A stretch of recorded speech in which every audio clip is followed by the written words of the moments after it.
বন্ধুত্ব বোধহয় এমন এক সম্পর্কের নাম যে সম্পর্ক একবার ভেঙে গেলেও হৃদয়ের কোনো না কোনো এক কোণায় ঠিকই থেকে যায়। বাংলাদেশের দুই তারকা ক্রিকেটার সাকিব তামিমের সম্পর্ক বোধহয় ঠিক সেই জায়গাতেই দাঁড়িয়ে। দ্বিতীয় টেস্টের আগে ভারতীয় গণমাধ্যম স্পোর্টস 18-এর একটা অনুষ্ঠানে সাকিব আল হাসানকে গত ২০ বছরের টেস্ট অলরাউন্ডারের সেরা ৫ জনের একজন হিসেবে আখ্যায়িত করা হয়, যেটা মোটেই বাস্তবসম্মত নয়।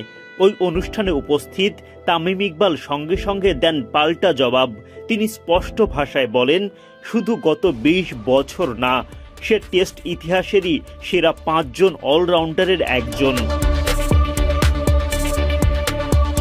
সাকিবের অবসরের ঘোষণার একদিন পর মুখ খোলেন তার সাবেক বন্ধু তামিম ইকবাল খান। তামিমের মতে ঢাকায় সাকিবের ক্যারিয়ারের শেষ টেস্ট খেলার ব্যাপারে শঙ্কা থাকবে।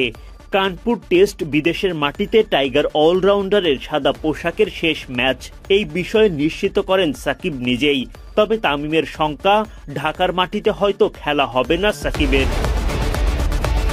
ধারাভাষ্যকার হিসেবে এই মুহূর্তে ভারতে অবস্থান তামিমের। ভারতের বিপক্ষে বাংলাদেশের দ্বিতীয় টেস্টের আগে স্পোর্টস 18-এর একটা ম্যাচ প্রিভিউয়ে অংশ নেন তামিম, যেখানে চলে আসে সাকিবের অবসর প্রসঙ্গ। বাংলাদেশ ভারত ম্যাচ দেখার জন্য দর্শকদের জন্য 3টি কারণ উল্লেখ করা হয়, সবগুলোই ভারতকে ঘিরে। তখন তামিম সেখানে আরও একটা কারণ যোগ করেন।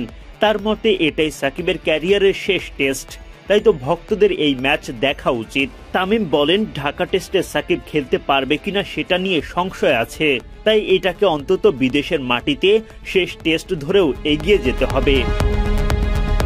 দ্বিতীয় টেস্টের আগের দিন বৃহস্পতিবার এক সংবাদ সম্মেলনের মাধ্যমে আনুষ্ঠানিকভাবে টেস্ট ক্রিকেট থেকে সরে দাঁড়ানোর ঘোষণা দেন সাকিব আল হাসান।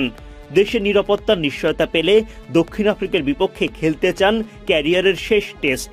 আমি যদি দেশে যেয়ে খেলতে পারি, মিরপুর টেস্ট হবে আমার জন্য লাস্ট, স্পেশালি টেস্ট ক্রিকেটে, এবং সেই কথাটা বোর্ডের সবার সাথে বলা হয়েছে এবং তারা এই বিষয়টা জানে এবং তারা চেষ্টা করছে যে কিভাবে এটাকে সুন্দরভাবে অ্যারেঞ্জ করা যায় এবং যাতে করে আমি যে খেলতেও পারি এবং নিরাপদ ফিল করি। অ্যাট দি সেম টাইম যখন দেশের বাইরে আসার দরকার হবে এবং দেশের বাইরে বের হতেও যেন আমার কোনো সমস্যা না হয়। এদিকে বৃহস্পতিবার বোর্ড মিটিং শেষে এক সংবাদ সম্মেলনে সভাপতি ফারুক আহমেদ জানান, কোনো খেলোয়াড়কে ব্যক্তিগতভাবে নিরাপত্তা দেওয়ার সক্ষমতা নেই তাদের। একই সাথে বিসিবি পরিচালক ও সাকিবের কোচ নাজমুল আবেদিন ফাহিম জানান, দেশের মাটিতে শেষ টেস্ট খেলতে পারলে ভালো হতো। সব মিলিয়ে তাই তো শঙ্কা, আদৌ দেশের মাটিতে বিদায় নিতে পারবেন তো এই কিংবদন্তি অলরাউন্ডার? আমি তো আসলে কোনো এজেন্সি না, আসলে পুলিশ বা র্যাব, এটা আসলে এটা আমার হাতে না, আমার বা বিসিবির হাতে না। আসলে এটা আসলে পুরা ওই গভর্নমেন্ট লেভেল থেকে আসতে হবে ওই নিরাপত্তাটা। শেষটা ভালো হলে খুব ভালো হতো।